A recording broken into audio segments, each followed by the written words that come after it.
सियावर रामचंद्र की जय।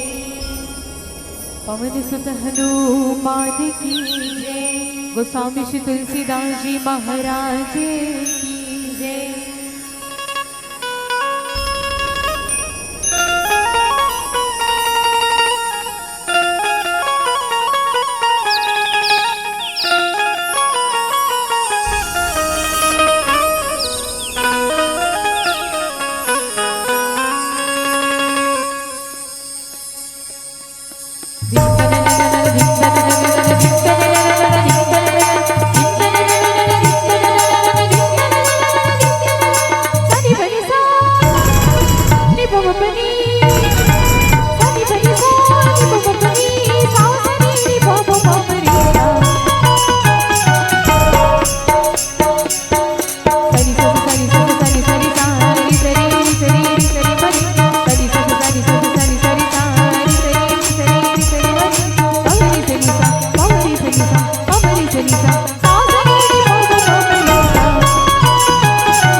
मानस गंगा की निरंतर धार में बह रहे श्रोता समाज में उपस्थित ममतामयी मातृ स्वरूपा वात्सल्य स्वरूप पिता तुल्य वीर धीर विवेकी भाइयों, सहज स्नेही बहनों, उज्जवल भविष्य से अनुरूपी भारत के भविष्य के कर्णधारूपी नन्हे मुन्ने बाल गोपाल अरिस राम रसामृत रामचरण अनुरागी के चातक चकोर की नहीं विराज संतगण आज अपनी भागीरथी प्रयास से इस मानस सत्संग को आयोजित करने वाले आयोजक गण, अपनी कोकिल कंठ से हमें संचालित करने वाले उद्घोषक महोदय जी और इस मंच पर मंचासीन मानस महाव्योम के आलोक निरीक्षी विवेकी निर्णायक वृंद, आइए अब सभी की पावन श्री चरण कमलों में हमारी मंडली श्री आराधना बालिका मानस परिवार कुंदरूपारा बालोद सादर नमन करती है, प्रणाम अर्पित करती है, प्रणाम अर्पित करती है। आइए सही समाज, आज हम ऐसे तीर्थराज प्रयागराज रूपी सत्संग की दरिया में बैठे हैं जहाँ ज्ञान की सरस्वती, कर्म की यमुना और भक्ति की गंगा प्रवाहित होती है। तो चलिए ऐसे तीर्थराज प्रयागराज रूपी सत्संग की दरिया में चल करके गोता लगाने का प्रयास करें और अपने जीवन को ज्ञान, भक्ति और कर्म से जोड़े। आइए हमारी कथा प्रसाद के रूप में मिला है श्री रामचरित मानस का प्रीति सोपान अरण्य कांड दोहा क्रमांक 34, जहाँ पर गोस्वामी श्री तुलसीदास जी महाराज लिखते हैं, कंत मूल फल सुरस अति दिए राम कहुआन, प्रेम सहित प्रभु खाए बारंबार बखान। भक्ति पता सबरी भगवान श्री राम को अपने जूठे पेड़ को खिला रही है, फल खिला रही है भगवान को अपने हाथों से, और वो परमात्मा राम बारंबार बखान करके सबरी के जूठे बेर को खा रहे हैं। तो आइए हमारा चरित्र कैसा होना चाहिए, तो बोले सबरी जैसा होना चाहिए। ये वो सबरी है जिसके चरित्र से हमको सीख लेनी है कि भगवान की भक्ति कैसे करें, भगवान की प्रतीक्षा कैसे करें। आइए बड़ा पावन कथा प्रसंग मिला है, एक सुंदर सा भजन, तत्पश्चात इस कथा में हम चर्चा करने का प्रयास करेंगे।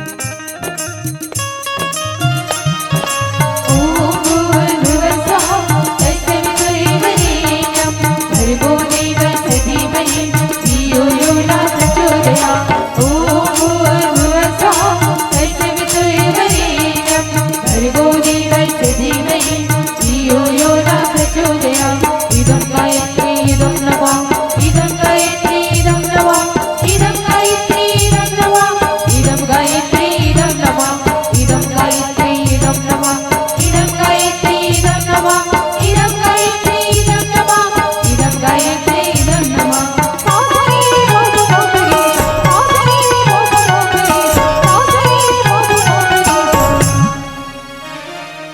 श्यामरी रामचंद्र की पवन सुत हनुमान की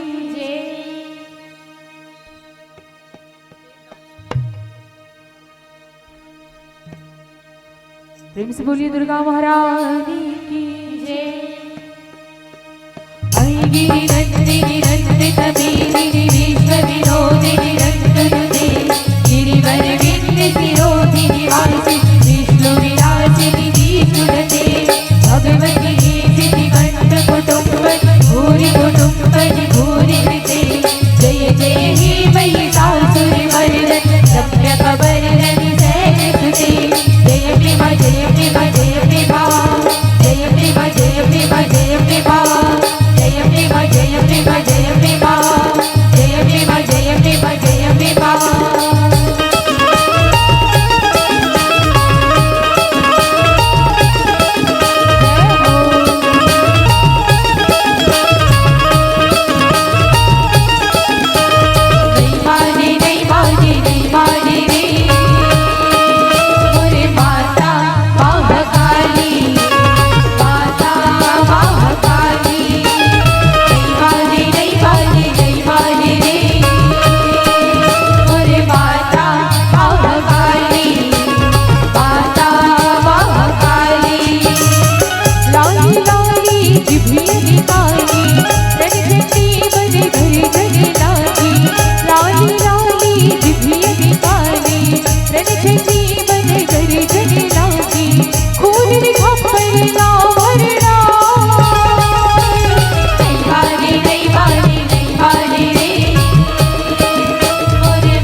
चंडी करत ही वार मावा चंडी करत हे वार मावा चंडी करत हे वार मावा एक बूंद नहीं गिरी भैया एक बूंद नहीं गिरी भैया खून में सब वो पीड़ा नहीं माने नहीं माने नहीं माने रे बुरे माता महाकाली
सांचे दरबार की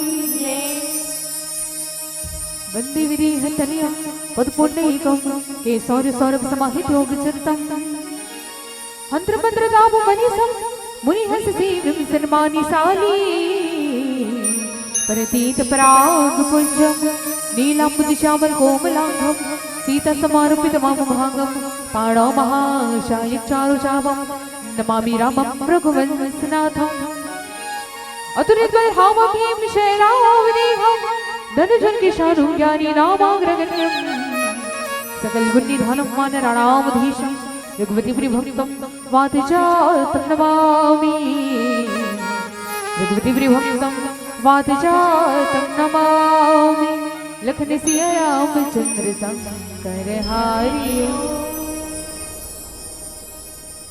परमपिता परमात्मा भगवान श्री रामचंद्र जी के पावन सानिध्य में आए हुए समस्त श्री राम भक्तगण, आइएगा हम सभी वही श्री रामचरितमानस की कथा की ओर चलें। जी हाँ समाज, आप सभी यहाँ पर बैठे हो भगवान की कथा सुनने, श्री रामचरितमानस की कथा सुनने। ये वो श्री रामचरितमानस है जिसमें 4 वेद, 6 शास्त्र, 18 पुराण, 9 व्याकरण, 27 उपनिषदों का समावेश है। ये वो श्री रामचरितमानस है। तो ऐसी पावन कथाओं को हम सभी यहाँ पर सुनने के लिए बैठे हैं, सुनने के लिए आए हैं। आइए रामचरितमानस का तृतीय सोपान अरण्यकांड, दोहा क्रमांक 34, जहाँ पर गोस्वामी श्री तुलसीदास जी महाराज लिखते हैं क्या, कंद मूल फल सुर से आती दी राम कहो आनी, प्रेम सहित प्रभु खाई बार बखानी, प्रेम सहित प्रभु खाई बार बखानी। श्री रामचरितमानस में 5 नारियां हैं। श्री रामचरितमानस में 5 नारियां हैं और इन 5 नारियों ने भगवान को अपने अपने तरीके से भगवान को पाना चाहा।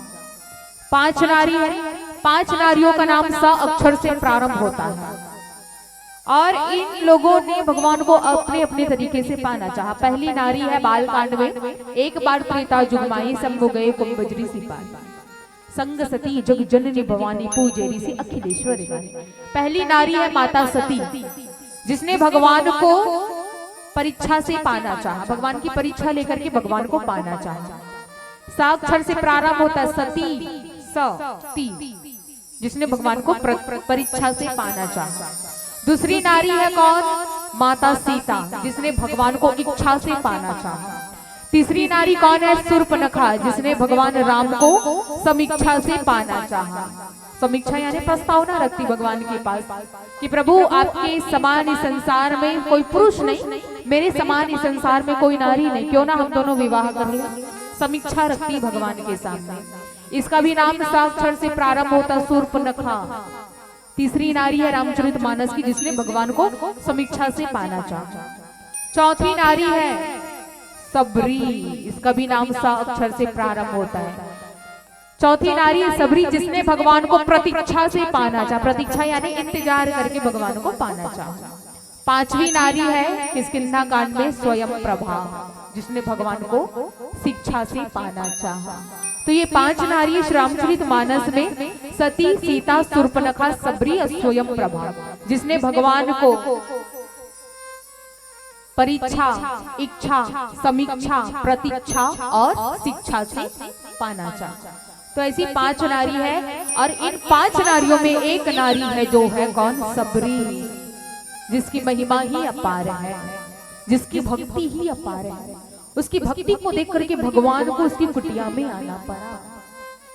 अयोध्या के सम्राट महाराज दशरथ कौशल्या के पुत्र बनकर के भगवान संसार में आते हैं। माता पिता की आज्ञा को श्रद्धार कर ज्ञान, वैराग्य, भक्ति तीनों जो है 14 वर्षों की वन यात्रा में वन में आते हैं। जब भगवान पंचवटी आश्रम में निवास करते तो दशानन रावण माता सीता का हरण करके लंका नगरी में ले जा करके अशोक वाटिका में बंदनी बना करके रख देता है। इधर भगवान राम, भैया लक्ष्मण, माता सीता जी की खोज कर रहे हैं। पेड़ों से, लताओं से पूछ रहे कि क्या तुमने मेरी सीता को देखा है?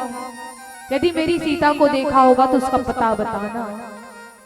गिद्धरा जटायु का दाह संस्कार, कबंध राक्षस का वध और कबंध राक्षस के द्वारा गंधर्व राजकुमार के द्वारा पता चलता है कि प्रभु आप दक्षिण दिशा की ओर जाइए, पंपा सरोवर की ओर। माता सीता का पता वहां से मिल जाएगा आपको। भगवान पंपा सरोवर की ओर आने लगते हैं और ये पंपा सरोवर में कौन रहती है? बोली सबरी रहती है। सबरी नाम से स्पष्ट है। सा धन बरी, सा यानी संसार, बरी यानी स्वतंत्र। जो संसार से स्वतंत्र है, जो संसार से मुक्त है, जो संसार से अलग है, वो कौन है? सबरी। जिसकी जीवन में धैर्य धारण करने की सामर्थ्यता हो, जिसके जीवन में सब्र करने की चाह हो, वो कौन है? सबरी। ऐसे सबरी की कुटिया में आ रहे हैं आज भगवान। संसमाज सबरी कौन है? बोली राजा भील की पुत्री सबरी। भीलनी जाति के राजा रहते हैं, राजा भील, उसकी बेटी रहती है सबरी। तो पहले के जमाने में क्या होता था कि बाल विवाह होता था, छोटे छोटे बच्चों का विवाह करा दिया जाता था, उम्र हुआ नहीं, शादी करा दी। तो वैसे ही भीलनी जाति की प्रथा थी, सबरी का विवाह तय किया गया। तो भीलनी जाति की एक प्रथा थी, क्या कौन सी प्रथा? कि किसी का यदि विवाह होता है तो उसमें बकरों की बलि दी जाती है, बकरों की बलि दी जाती है। सबरी का विवाह रचा गया, एक दिन पहले सारे बकरों को लाकर के मंडपों पर बांध दिया गया। सबरी शादी के एक दिन पहले आकर के मंडप स्थल को घूमने लगती है, देखती है कि मेरा विवाह स्थल बड़ा सुंदर लग रहा है, अच्छा लग रहा है। फिर उसकी नजर पड़ती है बकरों के ऊपर। माता सबरी को लगता है कि अरे विवाह हो रहा है, मांगलिक कार्य हो रहा है, और ऐसे मंगल काम में ऐसे बकरों को बांधा क्यों गया है? माता सबरी अपनी माँ के पास में जाती है, कहती माँ मेरा विवाह हो रहा है ना? हाँ बेटा तुम्हारा विवाह हो रहा है, लेकिन ऐसे बकरों को बांधा क्यों गया है माँ? उसकी माँ बोलती है कि बेटी हमारे भीलनी जाति की प्रथा है, और तुम्हारे पिताजी तो जानती हो राजा है, राजा भील है, और हमारी जात की, हमारे समाज की प्रथा है कि जब किसी का विवाह होता है तो उसमें बकरों की बलि दी जाती है।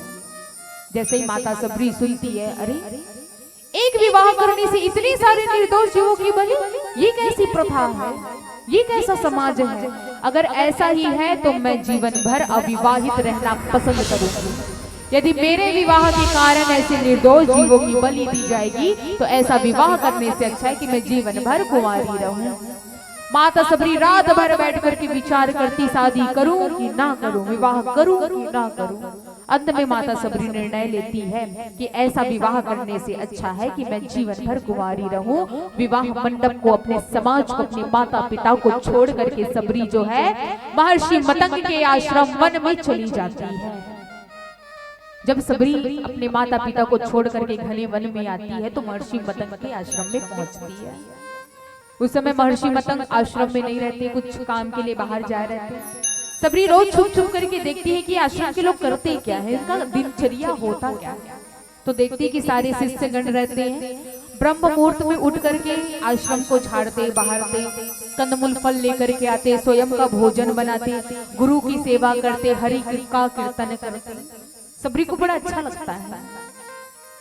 तो क्या होता है, जैसे दूसरा दिन आता, सबरी सारे शिष्यगणों के उठने से पहले आश्रम के सारे कार्य को कर देती, झाड़ देती, बहार देती, कंदमूल फल लेकर के आ देती, पानी भर देती।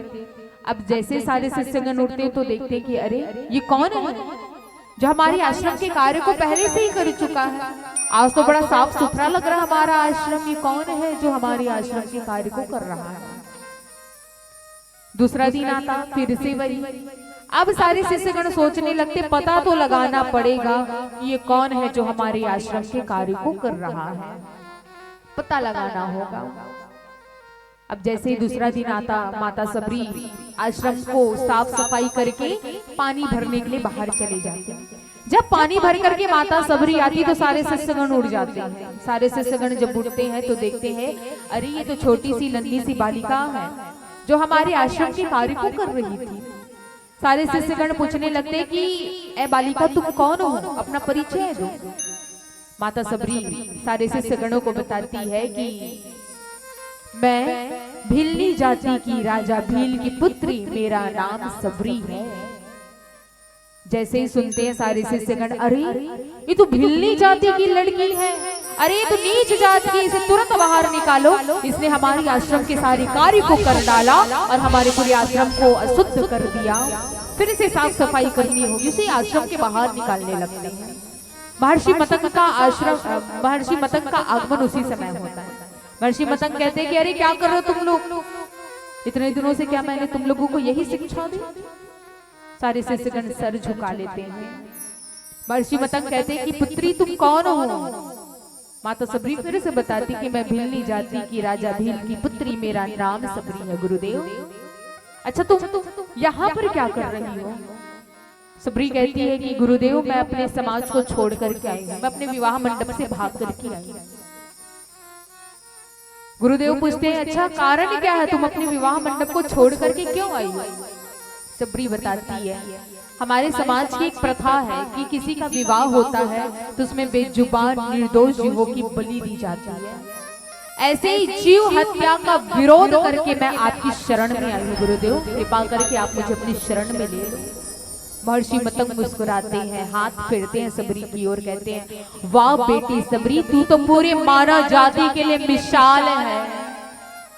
इतनी कम उम्र में पूरे मानव समाज को तू संदेश दे रही है कि जीव हत्या नहीं करनी चाहिए। हम क्या करते हैं, कुछ त्योहार आया नहीं, हफ्ता बीतता नहीं, चिकन मंगा करके खाते हैं, लोग अंडा खाते हैं, मछली खाते हैं, जीव हत्या करते हैं और एक तरफ कहते हैं जय जय श्री राम, एक तरफ कहते हैं हम सनातनी हैं, हम हिंदू हैं, दूसरी तरफ अहिंसा करते हैं और एक तरफ कहते हैं हम सनातनी हैं।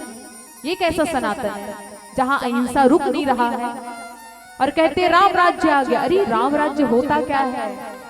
जिस घाट पर जीव जंतु सारा चराचर एक ही घाट का पानी पीते हैं ना, उसे कहते हैं राम राज्य। तो राम राज्य लाने से पहले अहिंसा का त्याग करना होगा, जो कि सबरी ने किया। सबरी ने पूरे समाज का त्याग कर दिया। किसके कारण? निर्दोष जीवों की बलि दे रहे हैं मेरे माता पिता, मेरा समाज। इसलिए सबरी ने अपने सोचा विचारा कि मैं जीवन भर कुंवारी रहूंगी यदि मेरे शादी करने से ऐसे निर्दोष जीवों की बलि दी जाती है। महर्षि मतंग आशीर्वाद देते कि पुत्री तुम मेरे साथ रहना, गुरु की सेवा करना। उसी दिन से सबरी जो है गुरु की सेवा करती। और आइए आगे क्या होता है, एक सुंदर से भजन के पश्चात हम जाने। सियावर रामचंद्र की, सियावर रामचंद्र की जय।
उस दिन से रोज सबरी महर्षि मतंग की सेवा करती। एक दिन क्या होता है कि महर्षि मतंग सबरी को बुलाते हैं। सबरी जाती, गुरुदेव बुलाया।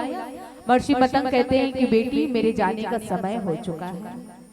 सबरी समझ नहीं पाती, कहती है कि अच्छा गुरुदेव लौट करके कब आओगे? महर्षि मतंग कहते हैं कि बेटा जहां मैं जा रहा हूं ना वहां से लौट करके आना बड़ा मुश्किल है, असंभव है। महर्षि मतंग की बातों को सबरी समझ जाती, रोने लगती है। गुरुदेव यदि आप मुझे छोड़ करके चले जाओगे तो मैं किसकी सेवा करूंगी, किसकी सेवा करूंगी? महर्षि मतंग कहते बेटी चिंता मत कर, तुम्हारे माथे की रेखा में साफ लिखा है, मैं देख रहा हूँ तुम्हारी भविष्य वाणी कर रहा हूँ। मैं देख रहा हूँ कि इस संसार में भगवान श्री हरि विष्णु अवतार लेकर के आए हैं। अपनी पत्नी की खोज करते हुए वो तेरी कुटिया तक आएंगे। वो परमात्मा राम अपने भाई के साथ तेरी कुटिया में आएंगे। महर्षि मतंग कहते हैं प्रभु राम कौन है? महर्षि मतंग बताते हैं कि पार ब्रह्म परमेश्वर परमात्मा अखिल कोटि ब्रह्मांड के नायक नर रूप लीला करने के लिए अपनी पत्नी की खोज करने के लिए तेरी कुटिया में आए। सबरी कहती है कि अच्छा गुरुदेव राम आएंगे, ठीक है राम आएंगे, मैं मान गई, लेकिन मैंने राम जी को देखा नहीं है, मैं पहचानूंगी कैसे कि वही मेरा राम है? तो महर्षि मतंग बताते हैं चिंता मत कर सबरी, मैं बता रहा हूं कि तेरा राम कैसा होगा।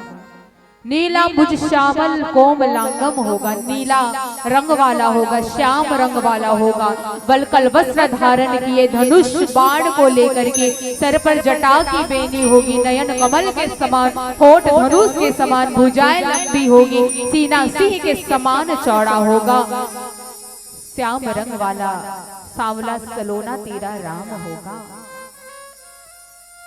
ऐसा कह करके महर्षि मतंग स्वर्गवास हो जाते हैं, भगवान के धाम पर चले जाते हैं। और सबरी जो है अलग से कुटिया बना करके, आश्रम बना करके उस समय से, उसी दिन से अपने गुरु की आज्ञा का दृढ़ विश्वास करके भगवान की प्रतीक्षा कर रही है। आज नहीं तो कल मेरा राम आएगा, सुबह नहीं तो शाम को राम आएगा। रोज भगवान के आगमन की तैयारी करती, रोज संध्या के समय दीपक जलाती, रोज भगवान के लिए मीठे मीठे फल लेती, रोज भजन गा करके भगवान की प्रतीक्षा करती, कभी नाचती कभी गाती।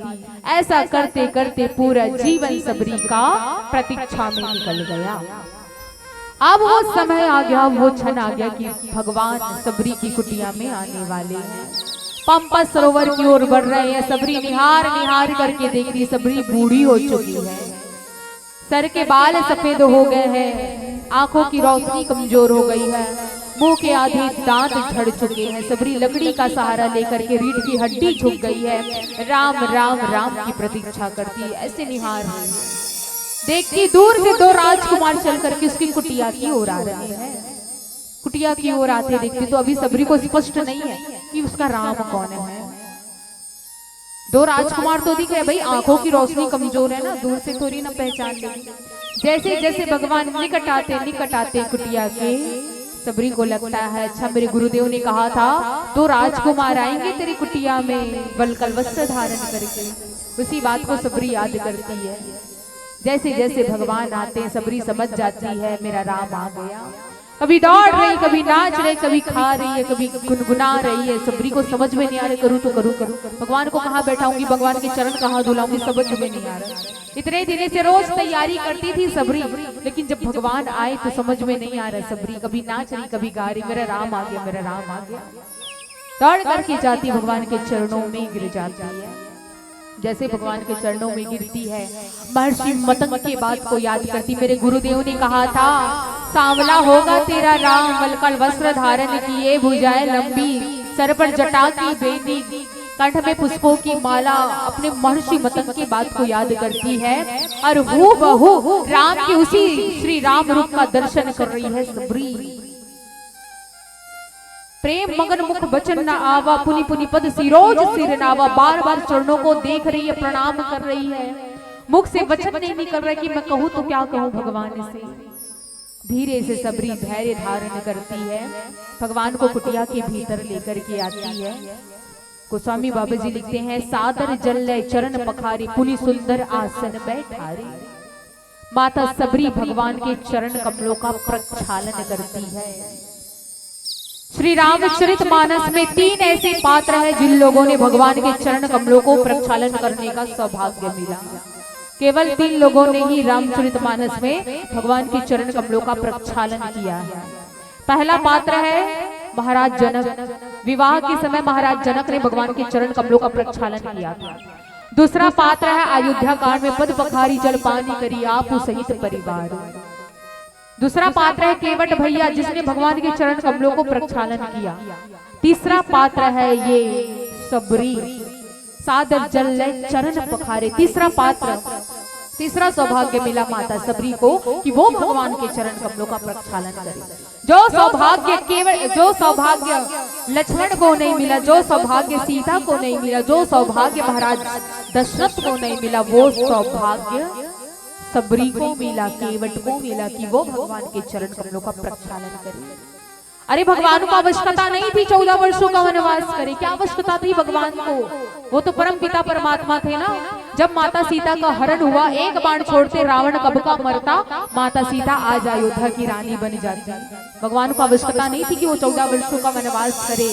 लेकिन मेरा अनुभव कहता है कि यदि भगवान ने 14 वर्षों का वनवास किया तो अपने भक्तों के कारण किया। केवल गिद्धराज जटायु सबरी विभीषण जैसे भक्तों के कारण भगवान ने 14 वर्षों की वन यात्रा की, केवल इन भक्तों के कारण।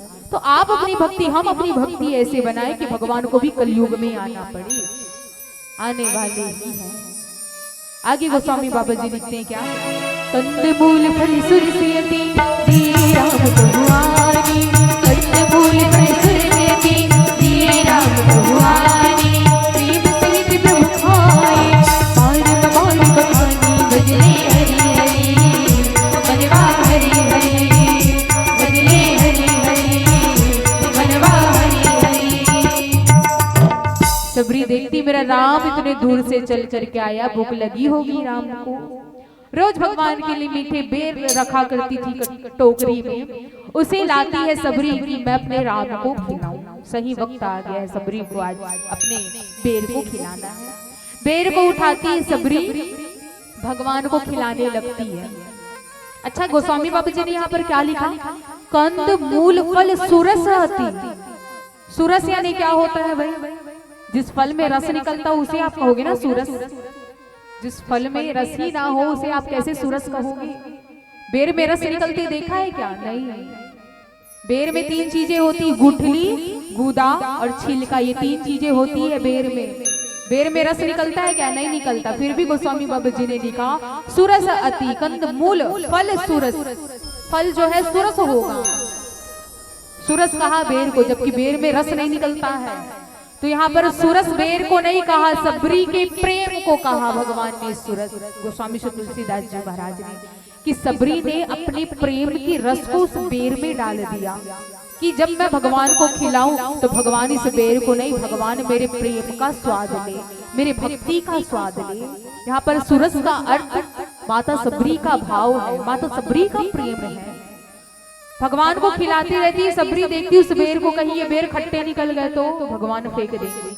उससे अच्छा एक काम कर लेती हूँ, पहले स्वयं चख लेती हूँ फिर भगवान को चखाऊंगी। सबरी भगवान को खिलाती है। सबरी पहले खुद चखती है, बेर अगर मीठे हैं तो भगवान को खिला देती है, फिर खाती है, फिर भगवान को खिलाती है। याद रखना संत समाज, भगवान को जूठा चलेगा लेकिन झूठा नहीं। भगवान ने सबरी के जूठे बेर क्यों खाए? क्योंकि सबरी का हृदय पवित्र है, सबरी का आचरण पवित्र है, सबरी का मन पवित्र है, सबरी का प्रेम सुरस है, इसलिए भगवान ने सबरी के जूठे बेर को खाए। हम क्या करते? भगवान को 56 भोग लगाते हैं। यदि हमारे मन में छल कपट है तो भगवान उस 56 भोग को देखेंगे नहीं। लेकिन यदि हमारा मन निर्बल है, हमारे मन में किसी भी प्रकार का कपट नहीं है, तो भगवान हमारे जूठे भोजन को भी स्वीकार करेंगे। इसलिए मन को निर्मल करो और भगवान को मन से आप भोजन खिलाओ। भगवान क्यों नहीं खाएंगे? आपका रूखा सूखा भी भगवान खाएंगे। बस शर्तें ये है, प्रेम बना करके रखो। भगवान भाव के भूखे हैं, प्रेम के भूखे हैं। इस संसार को यदि कोई हिला सकती है तो वो केवल और केवल प्रेम है। भगवान को यदि संसार में कोई बुला सकता है तो वो केवल और केवल प्रेम है। जो सबरी ने किया, जो केवट ने किया, जो गिद्धराज जटायु ने किया, जो विभीषण ने किया, ऐसा प्रेम किया इन भक्तों ने, जिसके कारण से भगवान उसके द्वार तक गए। बारंबार बखान करके सबरी जो बारंबार बखान करके भगवान जो है सबरी के जूठे बेर को खा रहे हैं। अच्छा, भगवान स्वयं खाते हैं, फिर उसी जूठे बेर को भैया लक्ष्मण को देते हैं कि लक्ष्मण तुम भी खाओ, तुम भी चखो, अच्छा लगेगा।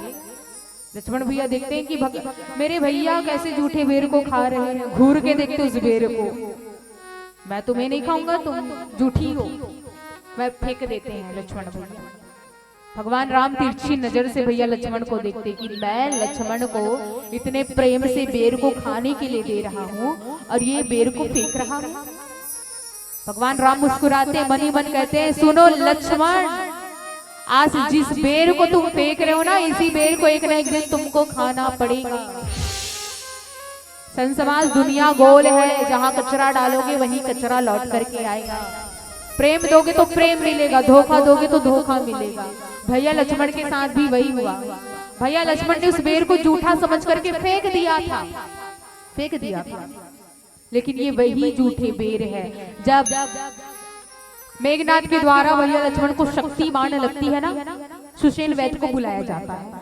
सुषेण वैद्य कहता है कि लक्ष्मण भैया के उपचार के लिए पूरे लंका में औषधि नहीं है। सोचिए, इतना बड़ा लंका नगर में भैया लक्ष्मण के लिए औषधि नहीं मिली, और उस औषधि का नाम क्या था? संजीवनी बूटी।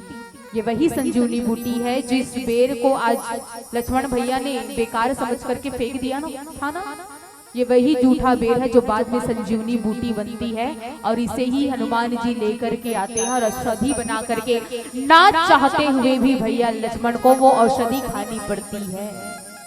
इसलिए कहा जाता है, प्रेम बांटोगे तो प्रेम मिलेगा, धोखा दोगे तो धोखा मिलेगा, सम्मान करोगे तो सम्मान मिलेगा। भैया लक्ष्मण के साथ वही हुआ। भगवान राम ने कहा, जैसा कर रहे हो आज, एक दिन तुमको खाना पड़ेगा लक्ष्मण, याद रखना। जैसे ही बेर को खिलाती है, गोस्वामी बाबा जी लिखते हैं कि ही विधि स्तुति कराओ तुम्हारी, अधम जाति में जड़मती भारी। प्रभु खड़ी हो जाती है माता सबरी, दोनों हाथों को जोड़ करके कहती है, प्रभु मैं कैसे आपकी स्तुति का गान करूं, कैसे मैं आपका गान करूं? मैं तो अधम नारी हूँ, मैं जड़मती हूँ, मेरी बुद्धि उतनी काम नहीं करती है, मैं अधम, मैं मतलब नीच जात की नारी हूँ, और आपने मेरे जूठे बेर को खाए। अधम से अधम आती नारी, मैं नीच से नीच वर्ग की नारी हूँ, फिर भी आपने मेरे जूठे बेर को खाए। प्रभु आपका हृदय कितना विशाल, कितना बड़ा आपका हृदय कि आपने मेरे जूठे बेर को खाए। सबरी के वचनों को सुन करके भगवान मुस्कुराने लगते। और आइए एक सुंदर सा भजन तत्पश्चात कथा प्रसंग में प्रवेश करेंगे। श्री रामचंद्र की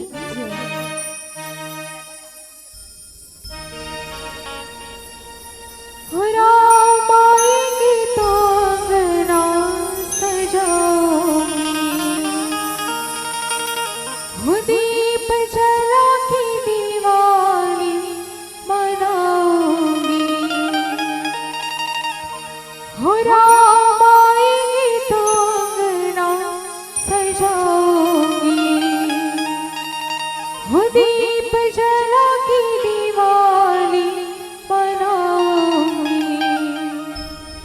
मेरी जन्मों की सारी पाप मिट जाएंगी, राम आएंगे। ओ मेरी झोपड़ी की सारी भाग खुल जाएंगी, राम आएंगे।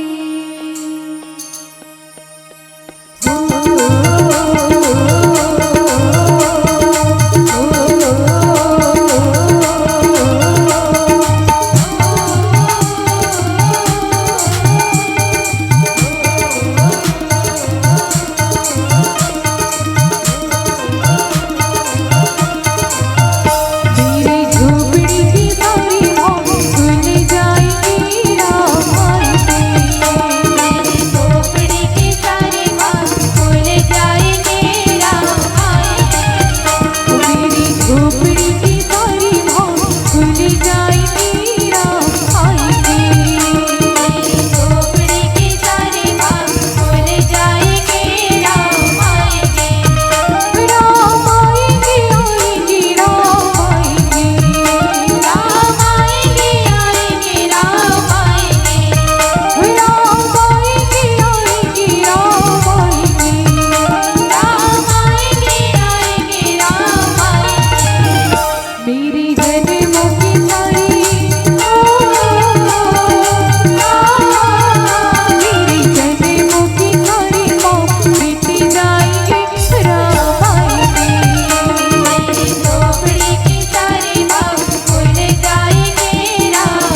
कौन कौन चाहते हैं कि राम आएंगे तो हम दीप जलाएंगे? हम तो चाहते हैं भाई, और हम जलाएंगे भी। सभी चाहते हैं ना दीप जलाएंगे, चाहते हैं ना? तो भाई दीप जलाने से नहीं होगा, भगवान को बताना पड़ेगा, प्रभु आप आओगे तो हम दीप जलाएंगे। तो मेरे साथ इस भजन को आप सभी को मीठी मीठी ताली बजा करके हमारे साथ इस भजन को गाना होगा। गाएंगे? सभी गाएंगे? चलिए। राम आएंगे तो अंगना सजाऊंगी। क्या बात है। महतारी हो, गुनगुन गुनगुन नहीं गाना है, थोड़ा जोर से गाना है भाई। अब इसने गाओ ना तो घर के पड़ोसी गला नहीं है, तो निवेदन है भगवान ला बुलाना है तो जोर से गायल पड़ी भाई। राम आएंगे तो अंगना सजाऊंगी,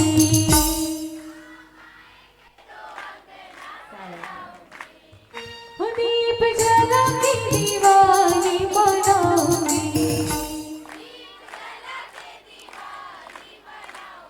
और सभी दोनों हाथ ऊपर कर ले और मीठी मीठी ताली से स्वागत करना है भगवान का। राम आएंगे तो अंगना सजाऊंगी, राम आएंगे तो अंगना सजाऊंगी, दीप जला के दीवानी बनाऊंगी, दीप जला के दीवानी बनाऊंगी। मेरे जन्मों की सारी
जय जय श्री राम, जय जय श्री राम।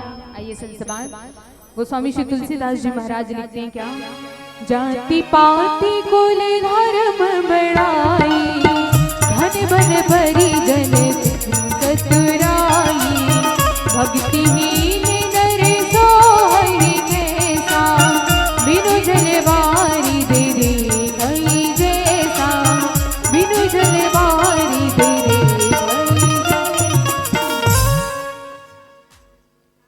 श्यावर रामचंद्र की जय।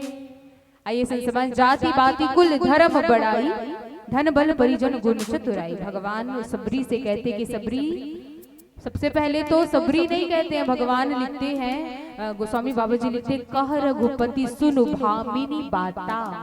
भामिनी मतलब सुंदरी, सबरी को सुंदरी कहा भगवान ने। अच्छा, आप किसी बूढ़ी औरत को सुंदर कहोगे क्या? जिसके बाल सफेद हो गए हो, रीढ़ की हड्डी झुक गई हो, लकड़ी के सहारे चलती हो, क्या आप उसे सुंदरी कहोगे? नहीं कहोगे। आप किसी बुजुर्ग को ये बड़ा सुंदर दिख रहा है बोलोगे क्या? नहीं बोलोगे। लेकिन भगवान ने कहा सबरी को,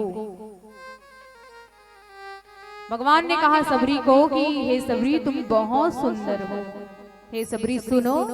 अच्छा, सबरी को सुंदर नहीं कहा, सबरी के शरीर को सुंदर नहीं कहा भगवान ने, सबरी के भक्ति को भगवान ने सुंदर कहा कि सबरी तुम्हारी भक्ति कितनी सुंदर है, तुम कितनी भामिनी हो, तुम्हारा आचरण कितना पवित्र है, तुम्हारा मन कितना पवित्र है, तुम्हारा मन कितना सुंदर है, तुम्हारा अंतर मन, तुम्हारा चित्त कितना सुंदर है। भगवान ने सबरी के अंतरात्मा को सुंदर कहा, भामिनी कहा कि हे भामिनी सुन, मेरे लिए तो केवल एक ही नाता मायने रखता है, बोले क्या? मेरे लिए तो भक्ति का नाता मायने रखता है। मैं केवल एक ही रिश्ते को मानता हूँ और वो है भक्ति का रिश्ता। जो मनुष्य संत समाज, जो मनुष्य जाति पाति कुल धर्म बड़ाई सब में चतुराई में कितना ही ऊंचा क्यों ना हो, कितना ही ऊंचा क्यों ना हो, जात से कितना बड़ा क्यों ना हो, पात से जात पात कुल से कितना बड़ा क्यों ना हो, धर्म में भले ही उस व्यक्ति को 4 वेद 6 7 18 पूरा 9 व्याकरण 27 उपनिषद मुखाग्र याद क्यों ना हो, कुटुंब में बड़ा क्यों ना हो, लेकिन यदि उस व्यक्ति के अंदर मेरे लिए प्रेम नहीं है, राम नाम का प्रेम नहीं है, भगवान की भक्ति नहीं है, तो ऐसा मनुष्य मुझे स्वप्न में भी पसंद नहीं है। ऐसा मनुष्य का ये जात पात कोई महत्व नहीं रखता। जिस मनुष्य के जीवन में भगवान के नाम की भक्ति ही ना हो, भगवान के नाम की माला ही ना हो, जिसको भगवान की कथा सुहाती ही ना हो, तो ऐसा व्यक्ति भले जात पात कुल धर्म बड़ाई में कितना बड़ा क्यों ना हो जाए, ऐसा व्यक्ति मुझे पसंद नहीं है। भगवान कहते हैं नवधाव भक्ति कहौ तो ही पाही, सावधान सुनो धरु मन माही। सबरी को समझाते कि सबरी भले ही तुम जात पात धर्म बड़ाई से भले ही नहीं हो कुछ, लेकिन तुम्हारी भक्ति तो सर्वोपरि है, तुम्हारा प्रेम सर्वोपरि है। मैं तो तुम्हारी भक्ति के कारण तेरी कुटिया तक आया, मैं तुम्हारे भाव के कारण, मैं तुम्हारे प्रेम के कारण मैंने तुम्हारे जूठे बेर को खाया सबरी, और तुम्हारी भक्ति ही मुझे तुम्हारी कुटिया तक खींच करके लाई है। भगवान कहते हैं कि हे सबरी मैं तुम्हें नवधा भक्ति की कथा बताने जा रहा हूँ, ध्यान पूर्वक मन लगा करके सुनना। प्रथम भक्ति संतन कर संगा, दूसरी रति मम कथा प्रसंगा। ध्यान से सुनिएगा, भगवान राम सबरी को नवधा भक्ति की कथा सुना रहे हैं। अच्छा, सबरी को आवश्यकता है क्या कि वो नवधा भक्ति की कथा सुने? कोई व्यक्ति बड़ा सामर्थ्य है, बहुत ज्ञानी है, क्या आप उस ज्ञानी व्यक्ति को ज्ञान दे सकते हो जिसके अंदर पहले से ज्ञान है? दे सकते हो क्या? लेकिन सबरी को आवश्यकता नहीं थी कि वो नवधा भक्ति की कथा सुने, फिर भी भगवान ने सबरी को नवधा भक्ति की कथा सुनाई। क्यों? कारण क्या है?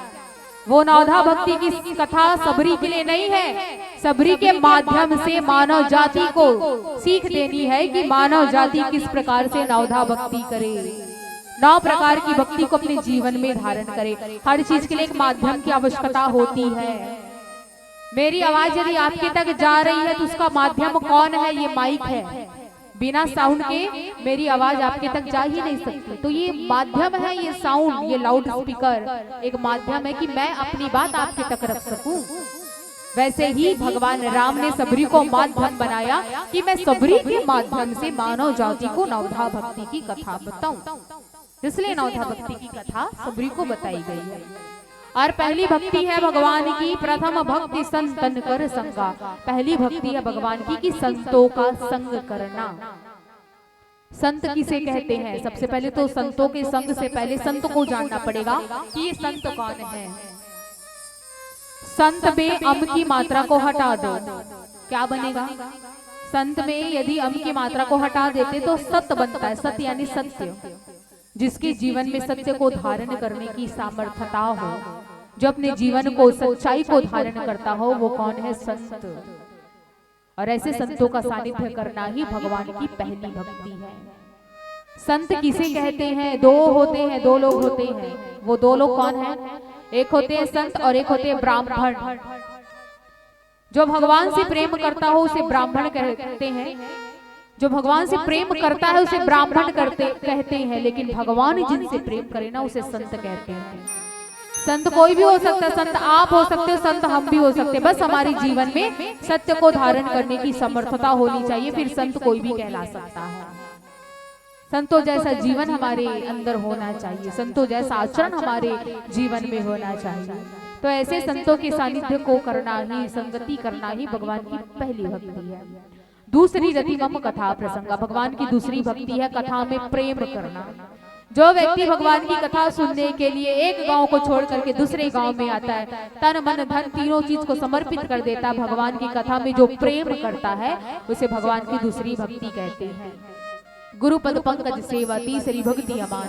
भगवान की तीसरी भक्ति है गुरु की सेवा करना। ये वो गुरु है, ये वो गुरु महात्मा है जो भगवान तक जाने की सीढ़ी, भगवान तक जाने का मार्ग आपको दिखाते हैं, ये वो गुरु है। तो ऐसे गुरु की सेवा करना, ऐसे गुरु की बात मानना भगवान की तीसरी भक्ति है।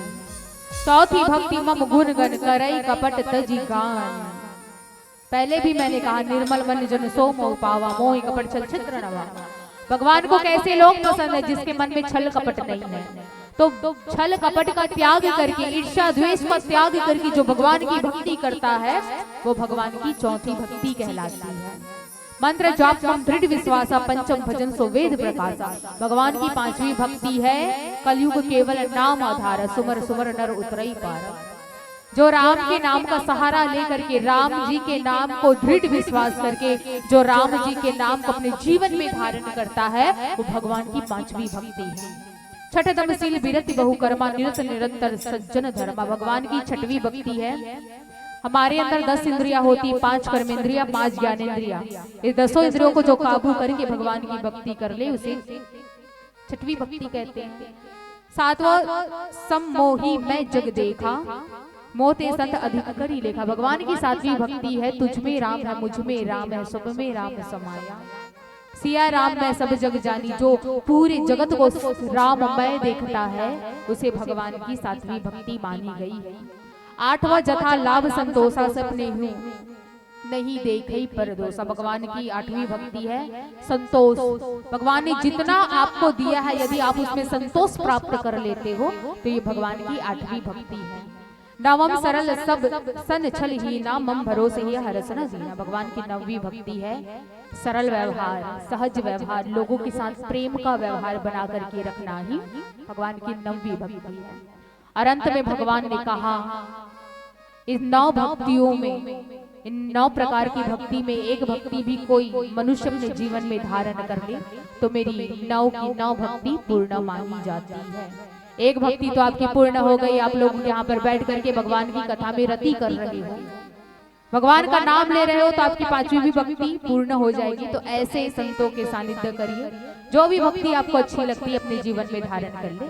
आइए एक भजन तत्पश्चात आप सभी से सादर विदाई। सियावर रामचंद्र की जय। सियावर रामचंद्र की जय।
छत्तीसगढ़ भुइया पावन छत्तीसगढ़ भुइया हो पावन छत्तीसगढ़ भुइया पावन छत्तीसगढ़ भुइया हो पावन छत्तीसगढ़ भुइया पावन छत्तीसगढ़ भुइया हो पावन छत्तीसगढ़ भुइया पावन छत्तीसगढ़ भुइया हो पावन छत्तीसगढ़ भुइया पग धरी श्री राम पग धरी श्री राम पावन छत्तीसगढ़ भुइया पग धरी श्री राम पग धरी मोरे राम पावन छत्तीसगढ़ भुइया पग धरी मोरे राम पग धरी मोरे राम पावन छत्तीसगढ़ भुइया पग धरी श्री राम पग धरी मोरे राम पावन छत्तीसगढ़ भुइया पावन छत्तीसगढ़ भुइया